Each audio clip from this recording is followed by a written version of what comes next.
took you asking the second time for me to realize she actually wants me to go. I literally was talking with Rich Robinson about it, and he's like, yeah, she actually does want you. And so once you did, I'm like, oh, kangaroos and you? Yes.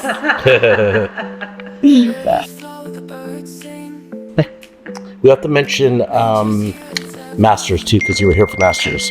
So coming into DC was included Masters, right? So the Masters Conference. Right. We had a speaker dinner followed by the Masters Conference, right, which was jam-packed with AI and learning and cyber and a lot of my besties. And then we totally switched gears. We rocked out together to raise $80,000 for 6 charities. And I think I might have broken my ankles because they are so sore. And then I woke up, drove out to the farm, and I thought little tiny farm. And what do we have? Kangaroos and roving, I don't know what creatures. There were so many creatures. And now we're sitting here filling our cups, drinking coffee together, and feeling all good. So it's awesome. It is. It's been probably one of my best weeks in a while. Nice. A lot of times, I feel like my cup is emptying because I do a lot of little single serve. You just do, hi, how you doing? Big hug, selfie. And this is my year of meaningful connecting. And this is part of it. Well, you've seen Fight Club, right? Or you've read Fight Club, right? Single serve friends and single serve coffee creamers and single serve. I am over my life, my Splenda packet. I want to, I want to savor my moments with people that matter. And it's harder to do. Going into Legal Week, we're going to be pulled in 1,000 directions. That's why it's so nice to kind of set off by actually connecting, actually having meaningful beyond just that 30 seconds, how you do, and take a picture.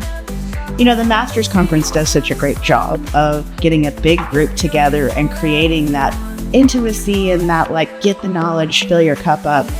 But there's also nothing like a smaller group that you can really connect with, especially, the conversations are just so rich. We come up with solutions to problems we haven't even considered before. It's just refreshing. I think 2025 is the year of intentional, meaningful connecting, sprinkled with a little bit of the single serve, because I want to hug everyone, and you can't do that all the time, but it can run you a little bit ragged though, going through that many humans at once. I find it so balancing and centering to just sit down and calm down. It's that you need both. I think that's about finding the balance.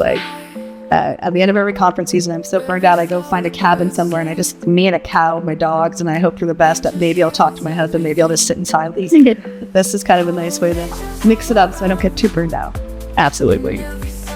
Do you think that we're ready for vacations together as an industry, taking cruises together, or going on? Who said that they were going to do it? Who said that you're going to go? If there was an eDiscovery industry cruise, I would go. With the right curated group, it could be great. I've done a fair amount of traveling with little parts of the eDiscovery space. It's my tribe, it's work and there is no separation.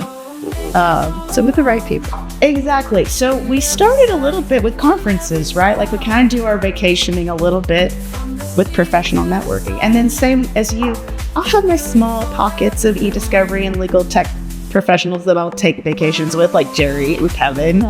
We'll go places together. Or Cassie. I love traveling with Cassie.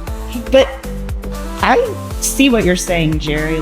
I'm not a cruise person, but an eDiscovery break with where everybody, the entire community is invited would be wonderful.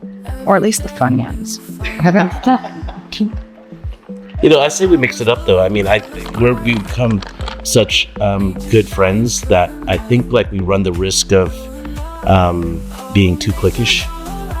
So we need to make space for, new people to join, right? Or younger generations. Otherwise, who's gonna backfill what we do when we're all old and retired?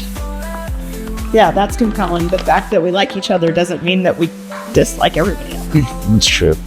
Well, I think even last night, there was a couple of new people I hadn't seen before, and I was like, all right, if this person I like and this person I like says you're good people, well, consider yourself adopted. Let's hang out and let's get to know each other. I think there is room for us to bring more people along. Oh, that's such a Texas thing to say. Yes. All y'all are welcome. All y'all. Yep. My inner grammar is cringing a little at that, but it is accurate. Okay, chat. Yeah, I mean, you're in Dallas, but and we call ourselves the Dallas Mafia. Should it be rebranded as the Texas Mafia now? And just Sure. Well, speaking of bringing people along, I did threaten to possibly stab you guys if you didn't let me be an honorary member of the Dallas Mafia. But I would do it gently. Killing me softly. I say softly. I don't know. The Mafia might need a Central Texas president. A Central Texas heavy, like you said. We have an LA heavy. Joy Morale. Yeah. Notice, but I think sometimes people mistake our strong affection and our genuine, like you guys are my friends, not just colleagues.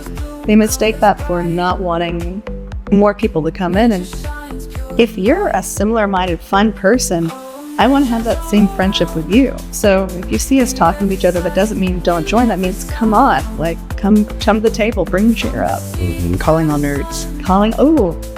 Forget the cat signal. We need the nerd signal. It would be like some lasso to him. We could even start just someone pouring some coffee in a cup, like please your cup, and then we could show this is how we filled ours together